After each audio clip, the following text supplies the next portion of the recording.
Hello friends, now we will study calculation of average speed. Average speed को कैसे calculate किया जाता है? How to calculate average speed.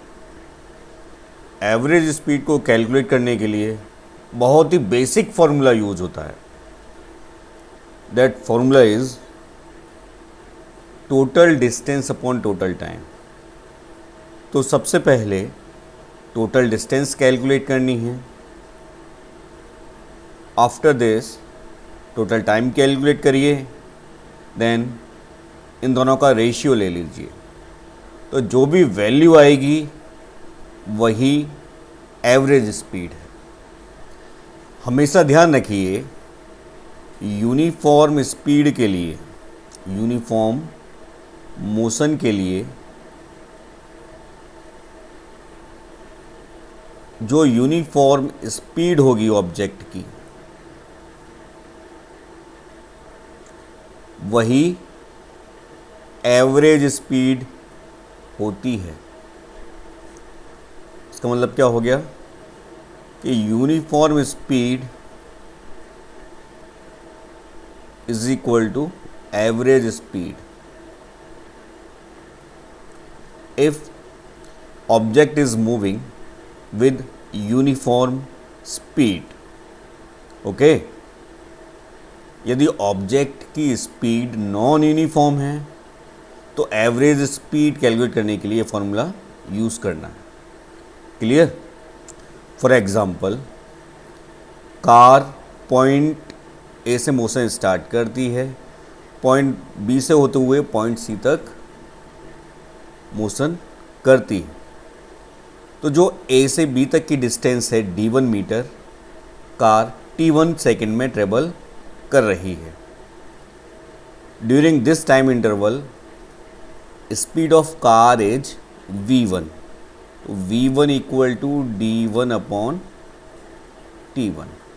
और कार ने b से c तक की डिस्टेंस d2 टाइम t2 में ट्रेवल की, टाइम t2 में कवर की. तो कार की जो स्पीड है during this time interval is v2, that is equal to d2 upon t2. अब हमें कार की एवरेज स्पीड कैलकुलेट करनी है क्योंकि कार की मोशन कैसी है? Non uniform. ए से बी तक कार की स्पीड v1 रहती है और बी से सी तक कार की स्पीड v2 रहती है. तो total distance covered by car is equal to d1 plus d2 metres. Total time taken by car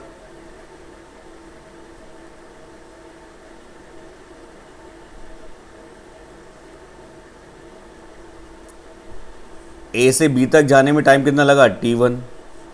B से सी तक जाने में टाइम कितना लगा? t2. तो total time taken by car कितना हो गया? t1 plus t2 seconds. तो हम यहाँ से average speed of car calculate कर सकते हैं. तो एवरेज स्पीड ऑफ कार कितना हो जाएगा?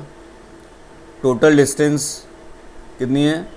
d1 plus d2 upon total time t1 plus t2. तो ये क्या आ गया? Average speed of the car. Average speed of the car. Clear? Average speed का सिग्निफिकेंस क्या है? एवरेज स्पीड का सिग्निफिकेंस क्या है? तो एवरेज स्पीड किसी भी ऑब्जेक्ट की वह स्पीड है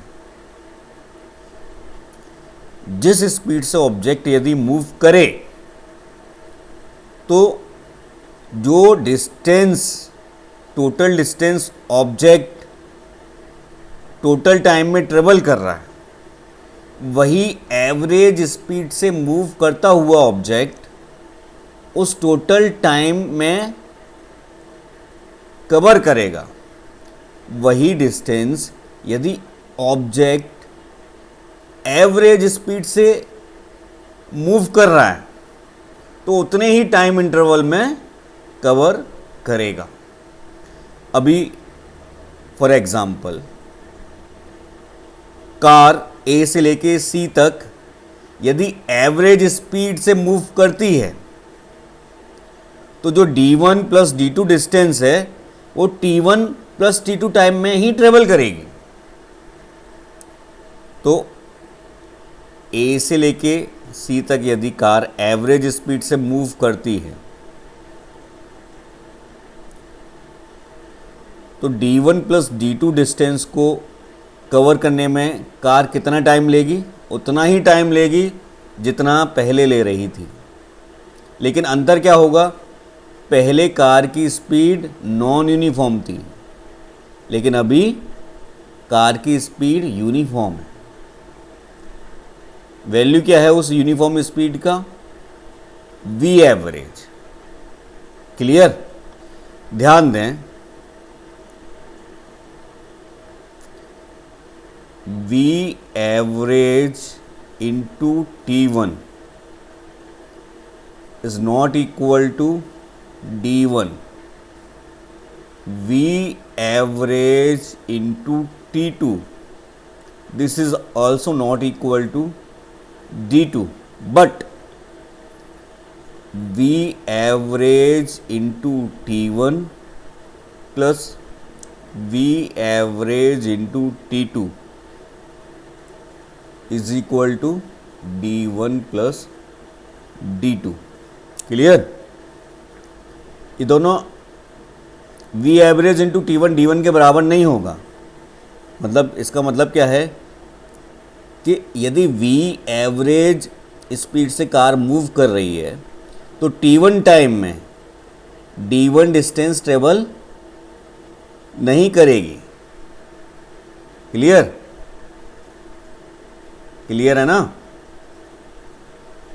और V average into T2 is not equal to D2। इसका मतलब क्या है कि T2 टाइम में यदि कार V एवरेज स्पीड से मूव कर रही है तो D2 के बराबर डिस्टेंस ट्रेवल नहीं करेगी, कुछ डिफरेंट डिस्टेंस आएगी। लेकिन हमेशा ध्यान रखना जो इन दोनों का सम है वो D1 plus D2। D1 plus D2 क्या है? Total distance. तो और T1 और T2 इन दोनों का सम क्या है? Total time. तो ये वाला साइड भी टोटल डिस्टेंस को रिप्रेजेंट करता है और ये वाला साइड भी टोटल डिस्टेंस को रिप्रेजेंट करता है। तो ये दोनों ऑलवेज इक्वल होंगे, but it is not necessary, ये ज़रूरी नहीं है कि V average into T1 equal to D1 हो, नहीं। V average into T2 equal to D2 हो, नहीं। क्लियर?